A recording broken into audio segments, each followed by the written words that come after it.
हरि ओम, हरि बोल। तो आज की कहानी सुबह के लिए। एक गांव में एक लड़की रहती थी, गरीब थे बहुत। उसका नाम था तुलसी। उसकी माँ उसके कपड़े धो के और साफ करके उसको रोज़ पहना के स्कूल भेजती। लेकिन बाकी सारे बच्चे तो स्कूल बस से या स्कूल वैन से स्कूल जाते, उसको पैदल पैदल स्कूल जाना पड़ता क्योंकि उनके पास पैसे नहीं थे। वो जंगल के रास्ते से पैदल स्कूल जाती। तो अपनी माँ को कहती, माँ मुझे जंगल के रास्ते में रोज़ डर लगता है। उसने कहा, कोई बात नहीं बेटा, माधव को याद कर लिया कर, माधव माधव बोला कर और माधव तेरी सारी डर दूर कर देंगे, तेरी मदद करने आएंगे जब भी कोई दिक्कत होगी। तो वो रोज़ जंगल से निकलते ही माधव आओ मेरी रक्षा करो, माधव मेरी रक्षा करो कहती। और एक दिन सचमुच माधव आए और उसकी उंगली पार करा के पकड़ के जंगल पार कराया। ये रोज़ का रूटीन बन गया। रोज़ माधव आते, उसकी उंगली पकड़ करके जंगल पार कराते। स्कूल में सारे बच्चे उसको चिढ़ाते थे, गरीब गरीब है कह के उसके साथ ग्रुप नहीं बनाते थे।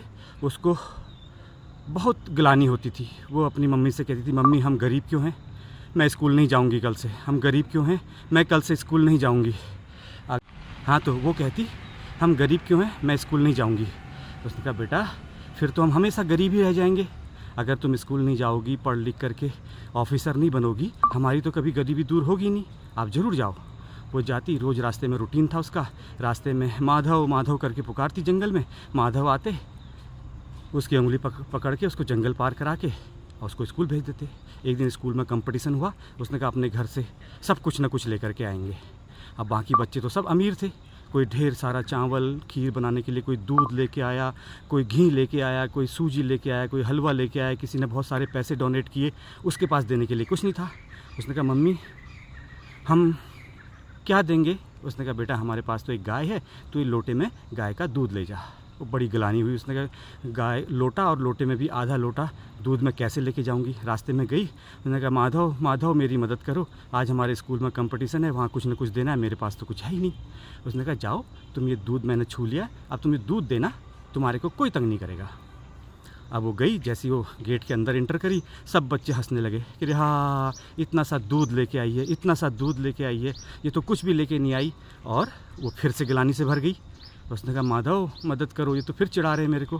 खैर वो गई और बोली, माधव मेरी रक्षा करो, मेरी रक्षा करो, ये तो सब चिढ़ा रहे हैं मुझे, आप तो कहते कोई नहीं चिढ़ाएगा। उसने जैसी अपने टीचर के हाथ में लोटा दूध का दिया, उन्होंने बड़ी ऐसे देखा लोटे के अंदर, उन्होंने कहा बहुत छोटा सा दूध है। उन्होंने पकड़ा वो दूध, बाकी बचे हुए भगोने में डाल दिया। तो क्या देखते हैं, जैसी भगोने में दूध डाला, भगोना अपने आप भर गया, दूध से भर गया। उन्हें चमत्कार लगा। उन्होंने कहा, ये कैसे हुआ। उन्होंने कहा, भैया हमें मिलाओ अपने दोस्त से, हमें मिलाओ अपने दोस्त से। फिर उसने कहा, चलो, जब बहुत जिद कर दी तो चलो। फिर वो गई जंगल में, उसने हाथ जोड़ करके फिर से माधव माधव माधव माधव कहना शुरू किया। माधव आए ही नहीं, क्योंकि उसके साथ में बहुत सारे स्कूल के बच्चे थे। माधव ने कभी दर्शन दिए ही नहीं। वो उदास होकर के वापस चली गई। तो फिर शाम को जब वो स्कूल से घर जाने लगी, उसने फिर जंगल में बोला, माधव माधव। माधव आए, उसकी उंगली पकड़ी और उसे फिर से घर की तरफ छोड़ने चले। तो रास्ते में उसने पूछा, माधव मैं तो आज स्कूल के सारे बच्चों को लेके आई थी, तो तुमने उन्हें दर्शन क्यों नहीं दिया, तब क्यों नहीं आए तुम, मेरे को झूठा साबित कर दिया। तो उन्होंने बताया, तुलसी उनमें से बहुत सारे बच्चे जो हैं झूठ बोलते हैं, मेरी पूजा नहीं करते हैं, भगवान को नहीं मानते हैं, इसलिए मैं उनको दर्शन नहीं दे सकता था, इसलिए मैं नहीं आया। और आप इस बात से बिल्कुल बेफिक्र रहो। और आप उसके बाद से तुलसी खुशी खुशी रहने लगी अपने घर में अपने मम्मी पापा के साथ। तो कैसी लगी मेरी कहानी बाबू, बताना ज़रूर। राधे राधे।